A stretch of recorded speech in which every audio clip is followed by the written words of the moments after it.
travelling south to Dumfries and Galloway.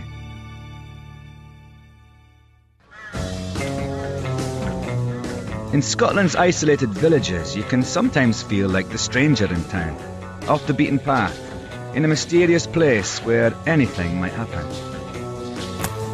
Filmmakers have played on our fear of the unknown, and remote Scotland is a place where werewolves prowl in the wilderness. A devil girl from Mars lands on the moors. A monster lurks at the bottom of a loch. And legend, folklore and superstition thrive. One of the strangest films ever made in Scotland was set on the mythical Summerisle, but shot largely in locations in Dumfries and Galloway. It's a story about the clash between paganism and Christianity. The Wicker Man was slated on its release in 1973, but since then has become a cult classic. Edward Woodward plays the uptight Inspector Howie, who comes to the island to investigate a missing girl, but discovers he's a pawn in a terrible plot instigated by the neo-pagan community and their leader, Lord Summerisle. Everything under control, Oak? I'm a lord.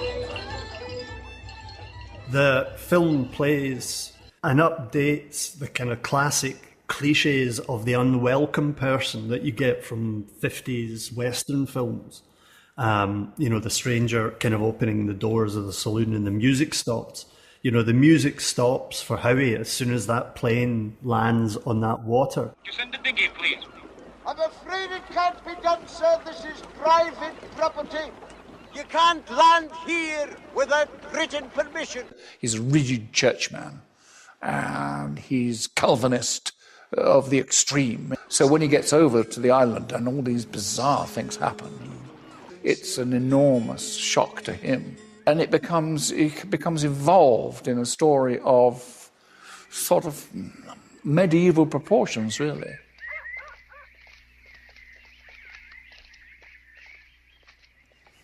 This was Mae Morrison's shop in the film, but today you're more likely to find a Peter Howson painting than an edible effigy.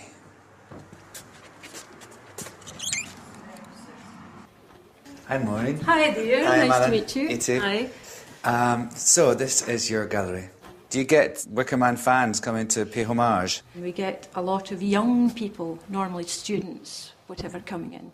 We also got quite a few pagans from the USA coming in who actually think the people in Kirkcudbright are all pagans, believe it or not. Are there any? Not that I know of. But if you want to meet any, maybe they could get in touch with you. Maybe, yeah. You never know what goes on behind closed doors. You just don't know. Well, funnily enough, our neighbour has things like skulls, corn dollies outside look, his door. Look, you scratched the surface and look what you're telling me now. There we are. It was no pagans and now there's blooming corn dollies and all sorts of weirdness. He just likes things like that. Mm-hmm. Tell it to the judge, Maureen. The Wicker Man, it's not a byword for anything that goes on outside cities that's troublesome or problematic. You just say it to anyone, it's all about Wicker Man, and they know exactly what you mean. People with kind of shoes with kind of turned up bits at the front and, they've hand-knitted their own wives.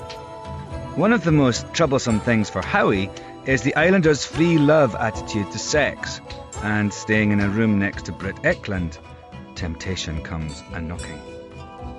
What it did, of course, was to show the true appalling thing that in his mind, because although he couldn't see her, he could see it in his mind what was happening. He knew what was happening in his mind.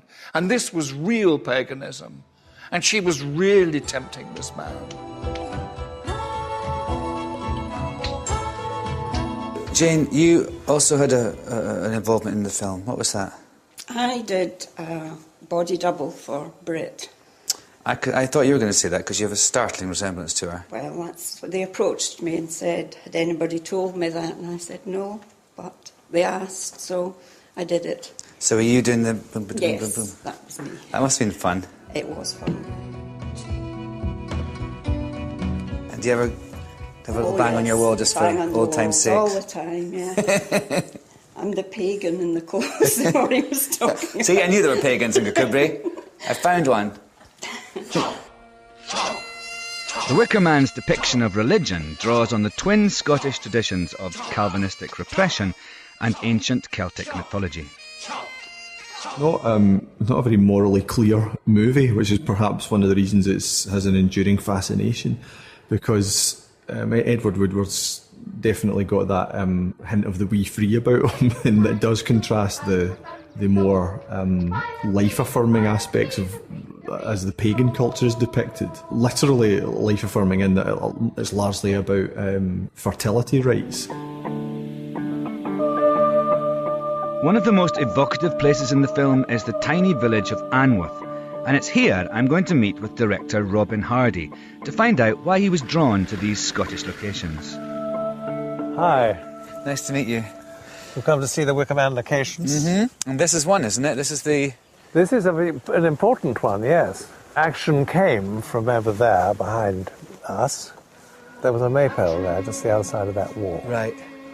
And the boys were going around the maypole. Yeah. The musicians were sitting on that wall. And there's a schoolhouse. Yeah. The girls with their teacher. And at this point, Howie, the policeman, was due to be very shocked by the whole scene. A little later, when he's spoken to the school teacher, he comes over here to see where she's buried, the girl he's looking for. Rowan. Shall we go into the church? Yes. No. Warning, dangerous building, keep clear. Okay. I think God will protect us. Which one? Indeed. This scene, he passes a woman feeding her baby. Is she holding an egg? Yes, she is. It's a fertility ritual so that you'll have another baby. What, holding the egg? The egg? Whilst milking? Yes, while feeding the child in the church. We'd also passed this memento mori thing with the skull and crossbones. Oh, yeah. I thought that was a prop thing for the movie. No, that was actually in this churchyard. No, we saved money on props. So you're lucky with this location. It had everything, and it was It's one of those rare ones where church. You don't have to cheat. No. It's all there.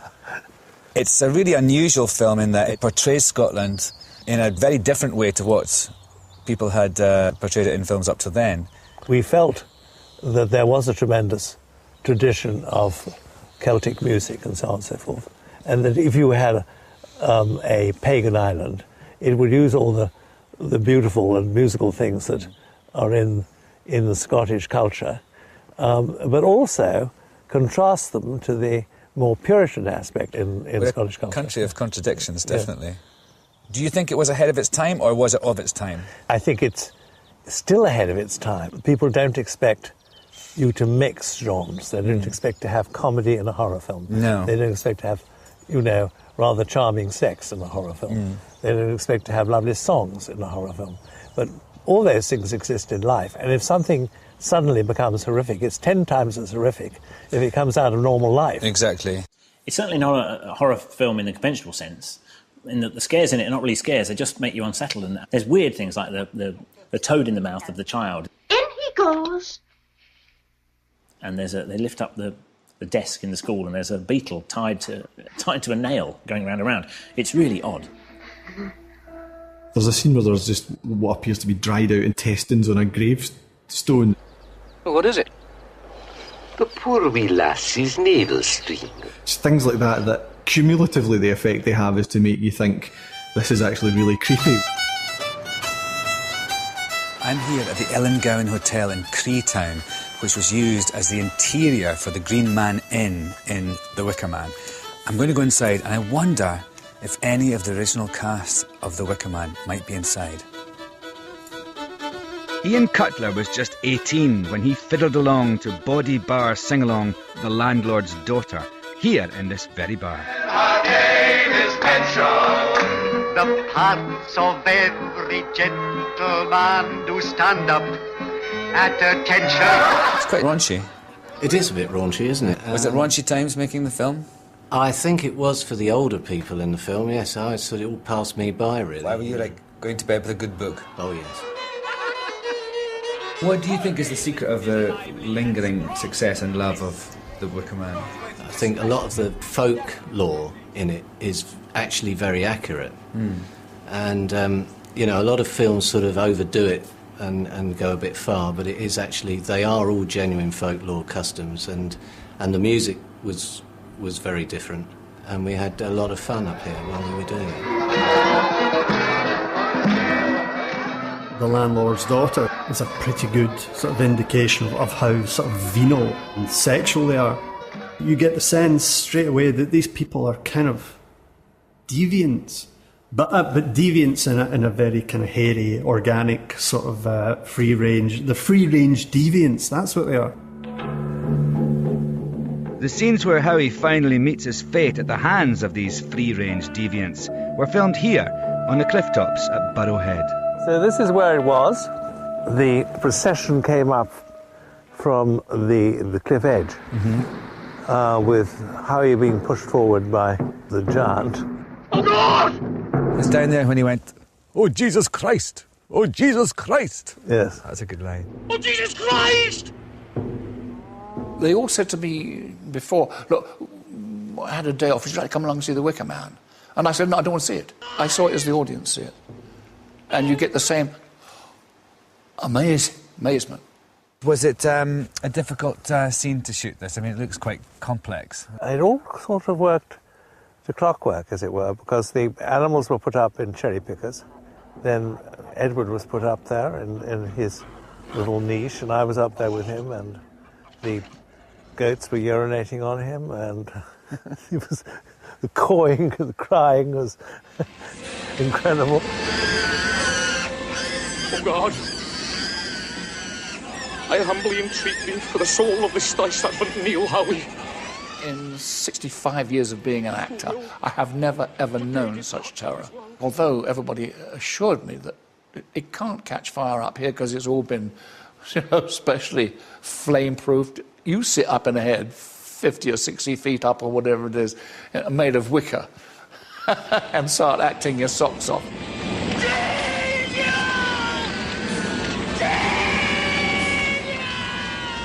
The crowd were just on the periphery of it, singing away.